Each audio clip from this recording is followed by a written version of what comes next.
If someone has ever told you, wow, you actually look good today, what happened? Or, wow, I didn't expect you to get that job. Or they say, you're actually not that dumb.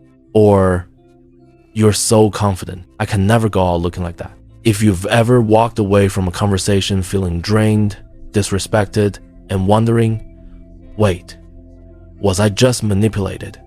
Then, congrats. You're exactly the kind of person this world loves to take advantage of. And when you show any disapproval with a comment, they will call you too sensitive.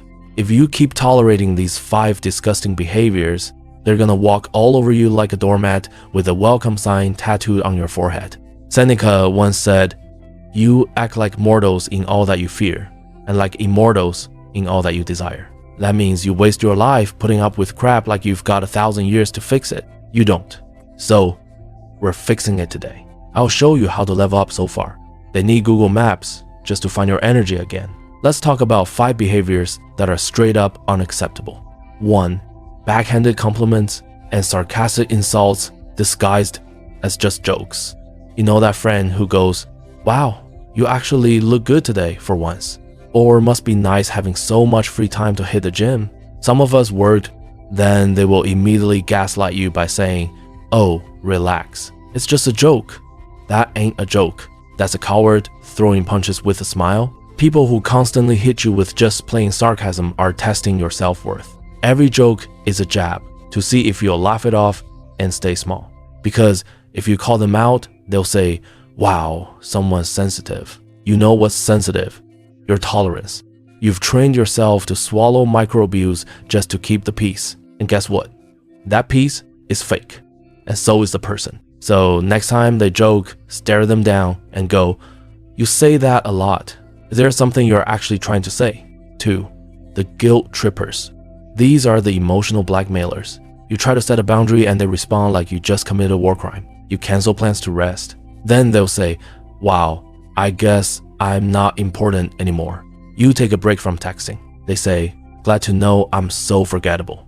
You don't help them with their 59th crisis of the week. Then they say, I just thought you were a real friend. Listen, manipulation wrapped in victimhood is still manipulation. They want control. And they've realized if they can't force you, they'll guilt you into doing it. And if you keep responding to that guilt, you're not being kind. You're being emotionally mugged with a sad puppy face. Next time, hit them by saying, if my no offends you more than your expectations burden me, this relationship is already dead. 3. The people who can't celebrate you only compete with you. Let me say this straight. If they only show up when you're losing, but disappear when you're winning, they're not your friend. These are the fake cheerleaders with secret egos. When you fail, they're suspiciously supportive. When you succeed, they ghost you. Or worse, they say, must be nice. Some of us aren't that lucky. Then they accuse you of changing or acting different since you got the job. They might go really petty and say, just don't forget where you came from. Tell them, buddy, I didn't forget. That's exactly why I'm not going back. Listen, not everyone's happy when you grow, especially the people who are comfortable with your struggle. Cut ties with the ones who feel threatened by your glow up. Real ones don't compete with you. They clap for you. 4.co and stand one-sided conversations. You talk, they vanish. Ever had a friend who tells you everything? Trauma dump, life updates, problems at work, and then disappears like a ghost when you need a shoulder. Or worse, when you speak, they're zoning out like your words are elevator music. That's not a friendship.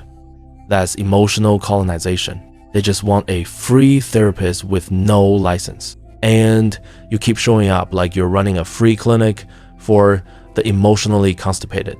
When conversations feel one-sided, cut it off by saying, I've noticed we only talk when it's about you. Can we make this mutual? Or should I stop wasting my breath? 5 boundary bullies.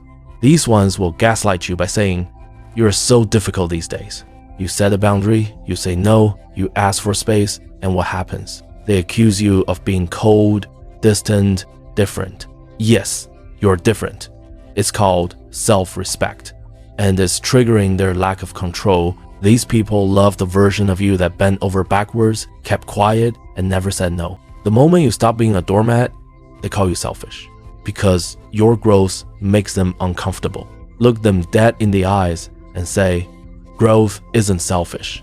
It's just inconvenient for people who benefited from your lack of it. If you're tolerating these behaviors, your self-worth is bleeding out quietly in the background, and you don't even realize how much energy is sucking from your life. But here's the good news. Once you start calling it out, your entire life changes. You'll attract better people, keep your energy intact, and finally live like someone who values themselves and doesn't hand out discounts just to keep people around. Now, let's talk about what the hell to do when these toxic clowns cross the line. Because recognizing the red flag isn't enough. You gotta respond like someone who's done playing the nice guy in a horror movie. 1. Set boundaries like a bouncer at an exclusive party.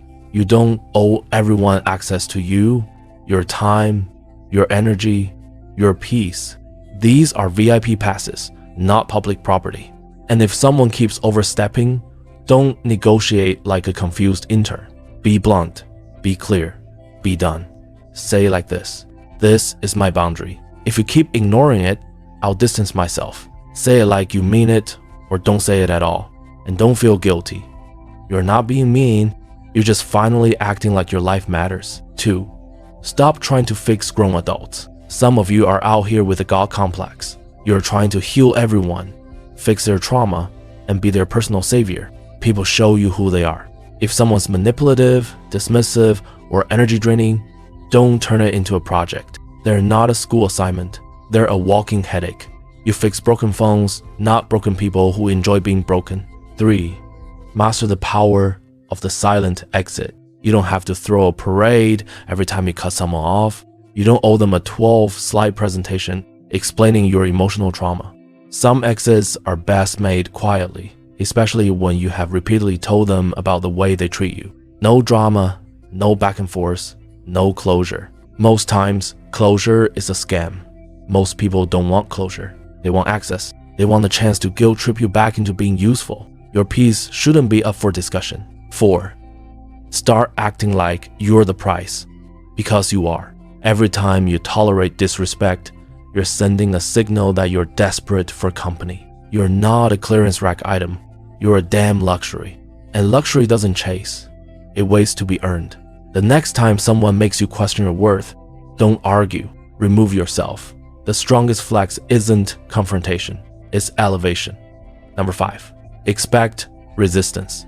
The moment you start enforcing boundaries, the snakes will hiss. People will say, you've changed. People will act like you're cold. People will test you again and again. Growth doesn't come with applause. It comes with pushback. But you know what else? It comes with peace, self-respect, and a life where you don't feel like a damn emotional janitor cleaning up everyone else's mess. Listen, your peace is expensive, your energy is sacred, and your time non-refundable. So stop giving out front row seats to people who wouldn't even clap for you. You've got one life. You either spend it people pleasing or you spend it people cleansing. The choice is yours.